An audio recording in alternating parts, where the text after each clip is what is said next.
ভাই ভাই গো, তুমি আমার মাফ করে দাও, আমি ভুল করে ফেলছি, আমি না বুঝে তোমার সাথে অন্যায় করে ফেলছি ভাই, তুমি আমার মাফ করে দাও ভাই। ও ভাই ভাই গো। জি রতন ভাই, আপনি পা ধরতেছেন কে? ভাই পা চালান ভাই, উঠেন।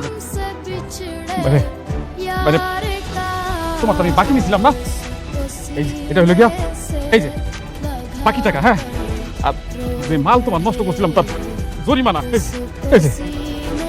আমি আমি তোমার সাথে খুব দুর্ব্যবহার করছি, আর করবো না, আর করবো না ভাই, আমার ভুলে গেছে ভাই, তুমি আমার মাফ করে দাও ভাই। ঠিক আছে রতন ভাই, আমি টাকা পাইছি, আমার কোনো দাবি নেই, কিন্তু ভাই এরকম সামনে আর করেন না। দেখেন তো কত কষ্ট করে টাকা ইনকাম করতে হয়। আমি আমার ভুল হয়ে গেছে, এই যে এই যে আমি কানে ধরছি, এরকম ভুল আমার জীবনে হবে না, মরার আগ পর্যন্ত আর এরকম ভুল করবো না রে ভাই। হ্যাঁ, আমার মাফ করছো তো তুমি? আসি, আসসালামু আলাইকুম।